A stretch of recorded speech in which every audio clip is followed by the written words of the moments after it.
Joining us today is Andy Stuart. Andy is the Executive Vice President of Sales and Passenger Services for Norwegian Cruise Lines. It's a pleasure to have you here. And I got to tell you, I have an interesting history with Norwegian Cruise Lines. I've been on a number of ships, actually going back to 1983. My first cruise ever was on the Norwegian Sunward 2. Oh my goodness. And then since then we've been on the Norwegian Majesty, the Norwegian Dawn, the Norwegian Gem. But now the Norwegian Epic is actually something that seems just so innovative in Norwegian Cruise Lines. Just a lot of entertainment venues, exceptional dining all over the ship. Just so much to do here, a lot for the kids to do. So that's kind of what I see from a passenger perspective. But what does the Epic mean to Norwegian Cruise Lines? What does that mean to you? I mean, Norwegian Epic's our biggest, newest ship, and our objective was really to take freestyle cruising to the next level. We've been running freestyle cruising for 10 years now, and we kind of evolved it a little bit at a time, and we've delivered, I think, 9 new ships in the last 10 years. Wow. And our view was, okay, what do we do next? Right. What's going to be the next evolution? How do we take it to the next level? And how do we keep exciting our guests and our travel partners with, the next new thing? Right. So that's really what Epic is intended to do.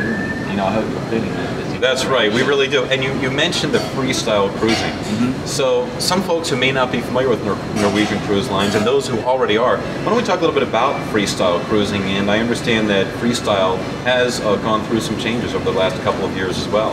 Yeah, it has. I mean, basically the proposition of freestyle cruising is all about freedom and choice and flexibility. It's giving our guests the opportunity to do what they want to do, when they want to do it, with whom they want to do it. So it's really started with dining and breaking that traditional mold of we're going to tell you what time to eat, we're going to tell you where to eat, we're going to tell you who to eat with. That we felt was something that was not today's customer. That's right. And it's really given us an opportunity to do what we want to do when we want to do it. Exactly. And so that was kind of the first, but the second piece was multiple dining venues. So we added many, many more choices. This ship has 21 different dining 21 dining choices. On a 7-day cruise. So, right. You can't even try them all in a week. Right. And then we felt the next evolution was in entertainment. That entertainment on cruise ships is really driven around this big show, and your choice is, do I see the early show or the late show? Not the genre of entertainment. So what we've done here is say, let's do away with that. The choice should be, do I want Blue Man Group or Legends? Do I want jazz or Second City? Do I want to sing along in a piano bar or relax and listen to somebody playing background music in a very quiet, relaxed martini bar? So those are the choices we want our guests to make, not early show, late show. It should be right. What do I feel like tonight? So just many, many options available. Exactly. Right. And a better caliber. We really wanted to take the entertainment to a higher level, and we felt the best way to do that was to use brand names that existed outside the business. Right. And I'll tell you, one of the concerns I had before I boarded the Epic was, wow, this is going to be Norwegian's largest ship. I'm thinking, wow, this might be crowded, but I'm pleasantly, this is a very wide open. We've really never felt crowded, just a lot of open space in the common areas for the guests to enjoy themselves. And that's one thing that's been a real pleasure to us. Well, it's interesting because we tried to design the ship for smaller venues. So this ship actually has a smaller theatre than ships almost half the size. Right. With the idea that it's a smaller, more intimate theatre, and there are all these other choices. So everyone doesn't go crowding into the theatre at the same time. There are pockets of guests doing different things around the ship, which I think is why it doesn't get crowded. Right. And one of the things you mentioned is that Norwegian has one of the youngest fleets out there right now. Can you tell us a little bit more about that? Yeah, we took the determination 10 years ago that we were going to renew the fleet. Norwegian Cruise Line during the 90s really didn't renew the fleet. We said there's a great opportunity. We're not going to be the biggest.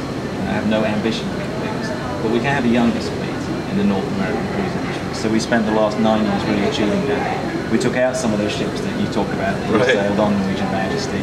Sunward 2 isn't around anymore, is it? Sunward 2 is not around anymore. That one went quite a long time ago, though, so you're definitely aging yourself. So yeah, we've taken out all the mid-size and older ships, and now we have a brand new fleet of ships that were all designed and purpose-built for freestyle cruising, and this is the latest. Right, and I still see that from the Norwegian Gem. We've got the bowling alley on the Epic as well, and you've also got Cirque, so you can have dinner under the tent. This is pretty cool. We've designed the venue here specifically for entertainment. Right. It's Cirque Dreams and Dinner. So it's a Cirque show in what really feels like a Spiegel tent, which is a tent of mirrors. And we do this very, very intimate show with amazing spectacle. It almost feels like it's happening over your dinner plate. Okay. And you still have some of those traditional NCL features. You've got the white hot party, those things that you really come to expect and really enjoy on Norwegian Cruise Line. Yeah, the white hot party was last night, so I'm a bit husky this morning. It was a big party last night. I think I saw you there. Yeah, I saw you. So yeah, that's a staple that is very, very popular with our guests, and we've launched a couple of new parties on this ship as well. So this ship is a mix of the best of the rest of our fleet and then a bunch of new innovation. Now I've got to ask you, what kinds of surprises might Norwegian have in store over the next few years for cruisers? You know, we have to continue to listen to our guests, hear what they love, and continue to innovate around those things. So we listen to what's important to them, and then we think, okay, how do we bring that to life in the next generation? So at some point we're going to grow. I can't tell you when, but at some point this brand will get bigger. And when it does, we're going to take the best of this, the best of the balance of our fleet, and then the input from our guests that says, here's what we're looking for next. Wow, that sounds really exciting. I can't wait to see what you guys have in store for us next. I appreciate you joining us. Thank you very much. Thanks very much.